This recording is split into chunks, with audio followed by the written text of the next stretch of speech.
Hi, everybody. So in this video, we are going to start creating some plots with Plotly. So for the rest of the videos, I'm not going to keep repeating this. I want to make sure that you have downloaded the Cloud project for our course.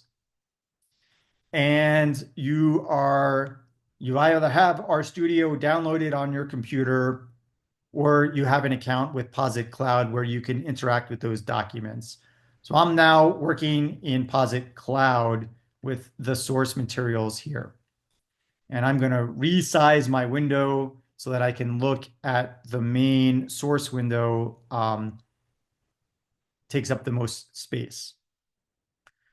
Okay, so we are going to want to create some bar plots with the Plotly package.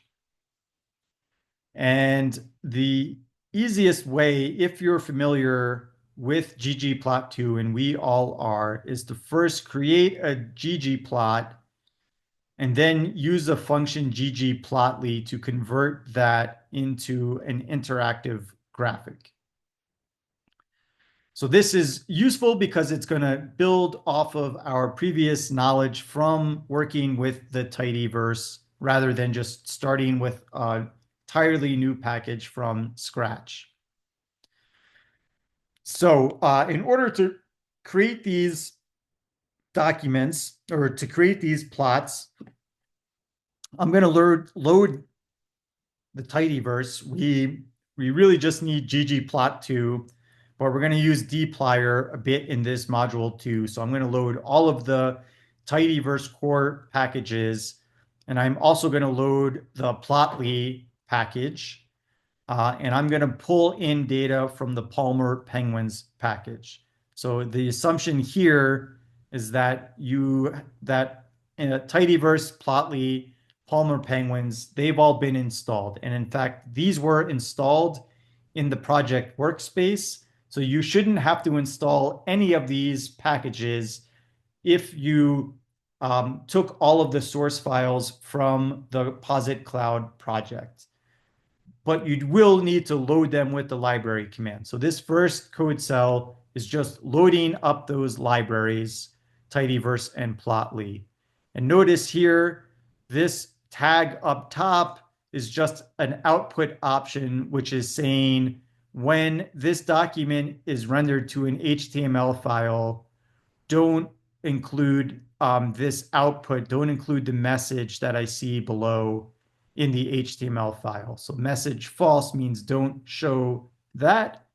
And you can see down here, the code cell is here when I created the HTML document, but that message was not generated in the HTML document because there's really not anything useful in this message. Okay, so step one is let's say we've got this loaded up and we're working with the Palmer Penguins package. We've seen that package before. And what I would like to do is I want to create an interactive bar plot for species, right? There are 3 species of penguin in this data set that we've seen before. So I want a bar, 3 different bars where the height of each bar is telling me how many observations in the data frame correspond to each of the 3 species. So step 1 would be let's create a ggplot for bar plot for penguin species. So we know how to do that, right? We're going to pull in the penguins data. We're going to map species to the x-axis, and that's it for a bar plot. And now I'm going to add the geom for a bar plot, which is geom bar. And the only reason why I have include equals false up top is because in this version, I wanted to hide the solution. So notice that code cell doesn't appear because it's not included. If I delete that, then it would be included in my solution. So if you're working with your own copy, I want to see the solution. So I'm going to delete that and enter my answer over here.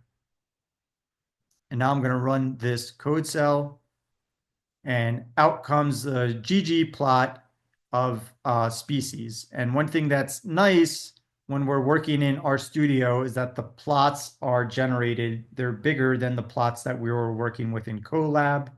The font size is bigger as well. But this is just a static plot. Clicking on this does not do anything to the plot. There's no interactive component of this plot. So then what I would do is create a interactive plot. I can take that code that I just entered, and rather than output it to the screen, I can assign it to an object that I call ggbar. So that this is ggbar, right? What I'm looking at right now is what is getting assigned to ggbar. And then I take that static plot and input it into the function ggplotly, and that's it. So it's just create a ggplot, input that ggplot into the ggplotly function, and out comes this graphic. And I'm going to zoom out so I can see the entire thing. So it looks the same, right? And I could have made it fancier with colors and other aspects. But now when I hover over the bars, there's an interactive component to it. It's telling me exactly how many penguins of this species were in the data set. So I can see this is exactly 152, 68 chin strap, and 124 Gen 2. So that's one interactive component of it. The other is it doesn't really make as much sense over here, but you could zoom in on aspects of this as well. So if I click the zoom button and then I highlight over a feature of the graph, that will zoom in on just that feature of the graph. And I can double click to zoom out. So if I wanted to say, I want to ignore that first one and I just want to compare the other two species, I can just zoom in on those two species. And then if I want to get back to the full graph, I can just double tap on the graph and that takes me back to the full graph. I can pan around. It's like you're working on Google Maps. So this is a button to pan around. And again, double clicking it resets the map. I can do a lasso select to select certain features of it. And I can zoom back out. So there are different things that we can do with this menu on top of the interactive plot. I can zoom in, I can zoom out, and so on. So you can play around with these buttons to zoom in on different parts of the graph, and you can hover over it to get some additional information. So that's what makes this an interactive plot. And you can always reset the plot by double tapping back out as well. Okay, so I will stop this video here, and in the next video, we'll talk about how we could create an interactive bar plot entirely within the Plotly package.